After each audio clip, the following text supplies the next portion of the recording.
नमस्ते, मेरा नाम विकास छाजेड़ है। पल्स एजुकेशन के इस यूट्यूब चैनल में आपका स्वागत है। मैं अभी आमा स्कूल ऑफ मेडिसिन मकाती कैंपस में हूँ और मेरे साथ में हमारे स्टूडेंट जिगर टाक है जो कि 4th ईयर मेडिसिन के अभी स्टूडेंट हैं। और अभी हम जिगर से बात करते हैं कि आमा स्कूल ऑफ मेडिसिन में जिगर ने BS कोर्स किया, उसके बाद एनमेट का एग्ज़ाम दिया, फिर मेडिसिन का कोर्स अभी कर रहे हैं और 4th ईयर में है। तो हम जानते हैं उनके व्यूज़, कैसे उनकी पढ़ाई चलती है, क्या स्कूल का लाइक कॉलेज का पैटर्न है। हेलो जिगर। Hello sir. तो कुछ ब्रीफ में बताओ कि कैसे आपने शुरू किया और क्या स्कूल का कैसा एकेडमिक्स है। सर मेरा यहाँ पे स्टार्ट BS से हुआ था 2017 में। पहले BS हमारा हुआ 1.5 साल का था। फिर BS के बाद एक एनमेट का एग्ज़ाम आता है जो कि एडमिशन एग्ज़ाम होता है MD के लिए। वो एग्ज़ाम पास करने के बाद यहाँ पे MD में एडमिशन हो जाता है, एनरोलमेंट। फिर हमारा MD का कोर्स स्टार्ट हुआ जो 2018 में हो गया था।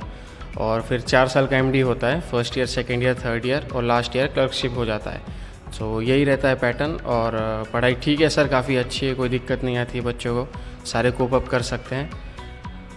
अच्छा है, कोई प्रॉब्लम नहीं। टीचर्स का भी काफ़ी सब लिबरल होते हैं और काफ़ी हेल्पफुल हो करते हैं, तो कोई दिक्कत नहीं आती है। अच्छा, एनमेट आपका फर्स्ट अटेम्प्ट में क्लियर हो गया था? हाँ सर, एनमेट मेरा फर्स्ट अटेम्प्ट में क्लियर हो। तो काफ़ी बच्चों को ऐसा वो रहता है कि एनमेट होगा नहीं होगा या क्या हो पाएगा, तो कैसा है उसका पैटर्न? सर एनमेट का पैटर्न काफ़ी इजी होता है। जब बच्चे 11th-12th करके यहाँ पे आते हैं वही पैटर्न होता है, बस 11th-12th और कुछ थोड़ा कॉम्प्रिहेंसिव और ये सब इंग्लिश के जो लिटरेचर की स्टडीज़ होती है, बस वही सब आती है। बाकी तो इजी होता है, कोई टफ नहीं होता है। और BS भी इजी था सर, कोई इजी मतलब टीचर्स काफ़ी अच्छे थे। BS तो हमने यहाँ पे एंजॉय किया था। पढ़ाई काफ़ी कम होती है, उसमें फिलिपिनोज से ज़्यादा कांटेक्ट होता है और लैंग्वेज थोड़ी बहुत सिखाते हैं। सो BS भी इजी रहता है, कोई दिक्कत नहीं आती BS में।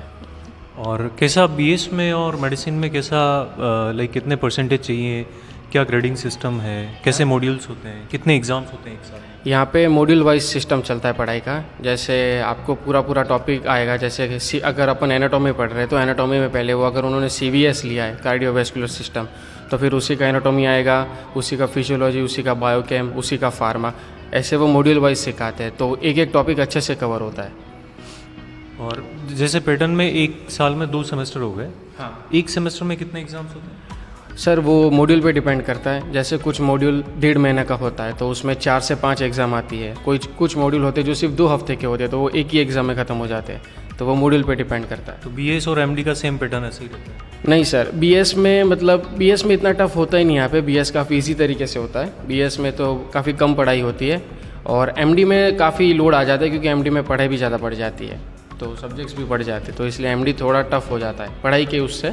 बाकी तो पढ़ाई हो जाती है, कोई दिक्कत नहीं आती है। और सब्जेक्ट्स सारे वही हैं जो इंडिया में? हाँ बिल्कुल। ऐसा कुछ है जो सब्जेक्ट्स इंडिया में है लेकिन यहाँ पर नहीं है, या MCA में कुछ आ रहा है लेकिन यहाँ नहीं पढ़? नहीं सर, ऐसा कुछ नहीं है। सब्जेक्ट्स वही के वही सेम है, 19 सब्जेक्ट्स होते हैं और बुक भी हम स्टैंडर्ड यूज़ करते हैं जो इंडिया में यूज़ करते हैं। सो उसका भी कोई प्रॉब्लम नहीं है और सब्जेक्ट्स तो सेम ही है सारे। हाँ, कुछ चीज़ें ऐसी होती है जो इंडिया में मेजर मानी जाती है तो यहाँ पे वो माइनर मानी जाती है, लेकिन वो एक्सेप्शनल होते हैं, 1 या 2 बस, उससे ज़्यादा नहीं, बाकी सब सेम। बट जो जैसे FMG का पैटर्न रहता है कि 19 सब्जेक्ट्स पढ़ने हैं, तो 19 तो पढ़ना ही है। हाँ, तो बेसिकली उससे ज़्यादा ही पढ़ते हैं यहाँ पर?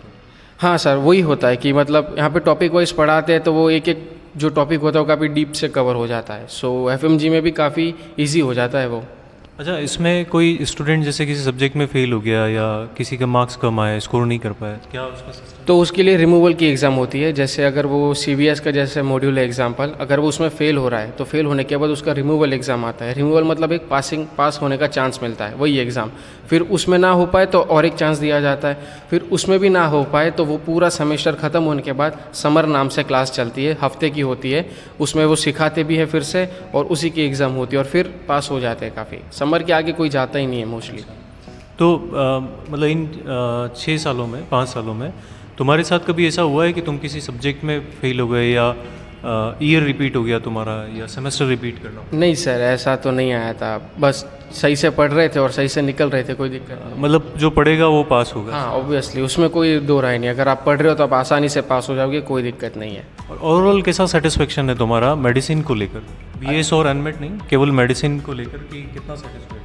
अच्छा है सर, सेटिस्फेक्शन काफ़ी, मतलब जैसे पढ़ाई होती है और करने, अब जैसे अब हमारा ख़त्म भी होगा तो हम एमसीए का प्रिपरेशन करते हैं, तो जब हम एमसीए का प्रिपेयर करना शुरू भी करते हैं तो हमें ऐसा नहीं लगता कि हमने ये पढ़ा ही नहीं था, ऐसा ही लगता है कि ये देखा हुआ है, कहीं कहीं बैक ऑफ द माइंड होता है कि अच्छा ये पढ़ा हुआ था, तो ऐसा लगता भी है कि चलो सेटिस्फाइड है कि जो भी पढ़ा था थोड़ा बहुत याद है, तो वापस से पढ़ने में दिक्कत नहीं आती है।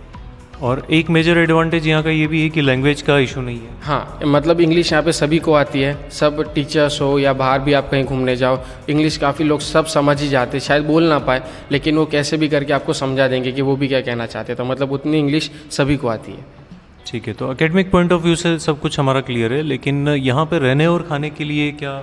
रहने और खाने के लिए भी काफ़ी है, एकोमोडेशंस कोई दिक्कत नहीं है, कॉलेज के आसपास में बिल्डिंग्स है जो जहाँ पे बच्चे रह लेते हैं, और खाने पीने के भी काफ़ी ऑप्शंस है, कॉलेज के बगल में 2 मेस है, कॉलेज के पीछे मेस है, और काफ़ी लोग हैं जो टिफ़िन सर्विस भी करते हैं, तो आपको खाने में सब्जी रोटी दाल चावल, वेज हो तो वेज, नॉन वेज हो तो नॉन वेज, सारे ऑप्शंस जो इंडिया में मिलते हैं या मिल ही जाते हैं।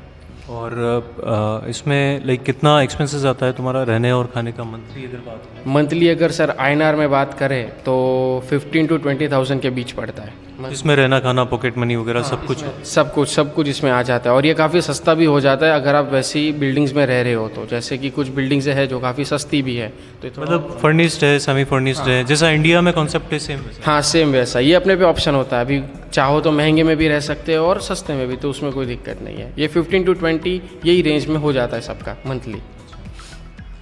और कुछ हमारे व्यूअर्स को अगर बताना चाहो फिलीपींस कंट्री के बारे में कि क्यों उन्हें लेना चाहिए या क्या एडवांटेज है?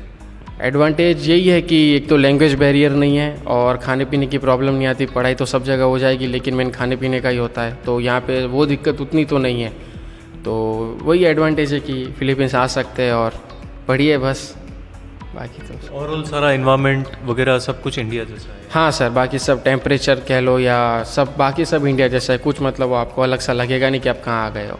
और तुम्हारा ग्रेजुएशन सेरेमनी कब होने वाला है? हमारा सर 31 जैन 2023 में ख़त्म हो जाएगा, फिर उसके बाद होगा ग्रेजुएशन सेरेमनी। और एमसीए का एग्ज़ाम कब देने वाला है? मैं सर जून में दूंगा, जून 2023 में। तो उसकी भी प्रिपरेशन चल रही है? हाँ सर, स्टार्ट कर दी है, प्रिपरेशन स्टार्ट हो चुकी है उसकी। ठीक है। अच्छा, एक जो जनरल क्वेरी आती है पेरेंट्स और बच्चों से फिलीपींस के नाम से कि बीएस कोर्स हो गया, वो उसमें पास हो गए और बीएस के साथ या बीएस के बाद में एनमेट एग्ज़ाम देना होता है मेडिसिन के लिए, और उसमें अगर पास नहीं हुए, फेल हो गए, तो क्या वापस इंडिया भेज दिया जाता है? नहीं सर, ऐसी कोई बात नहीं है, काफ़ी ऑटोनोमस यूनिवर्सिटीज़ होती हैं जिसमें दिक्कत आ सकती है, लेकिन यहाँ तो नहीं होता। यहाँ तो मतलब काफ़ी बच्चे ऐसे भी हैं कि जिनका एनमेट नहीं निकला हुआ है लेकिन फिर भी उनका एमडी में एनरोलमेंट हो चुका है, सो वैसी तो कोई दिक्कत आती। तो 4 से 5 साल का सफिशिएंट टाइम मिलता है। हाँ। आप एनमेट में एनरोल हो जाओ और कभी भी उसको 5 साल 6 साल में उसको पास कर लो। हाँ, वो टाइम मिलता है, लेकिन ट्राई करना चाहिए कि उसको बीएस में ही जैसे 2 चांस मिलते हैं, तो अभी तो बीएस भी 2 साल का है, तो अब तो 4 चांस मिल जाएंगे शायद, तो 4 चांस इनफ होते हैं सर पास करने के लिए बीएस में, कोई दिक्कत आती नहीं है उसमें, तो जितना जल्दी एनमेट पास कर लो उतना सेफ होता है और अच्छा भी होता है। और कुछ आप बताना चाहो सर्विसेज के सर आपका? और सर्विसेज तो सर मैंने पल्स के थ्रू, विकास सर के थ्रू यहाँ पे एडमिशन लिया था, सर्विसेज काफ़ी अच्छी थी, सर छोड़ने भी मुझे आए थे और आज 5 साल बाद मिलने भी आए, तो सर से वही कहूँगा कि सर आप ग्रेजुएशन सेरेमनी में भी आप मेरी तरफ से आइएगा, और बस बाकी तो कोई दिक्कत आई नहीं थी। वीज़ा कन्वर्जन, वीज़ा सारा प्रोसेस सही से हो जाता था, वीज़ा कन्वर्जन का हो या डॉलर्स को रुपीज़ में कन्वर्ट कराना हो, या जैसे आते बराबर यहाँ पे रहना था, एकोमोडेशंस था, तो वो काफ़ी सही से हो गया था, कोई दिक्कत नहीं आई थी, सब वेल सेटल था यहाँ पे। थैंक यू जिगर।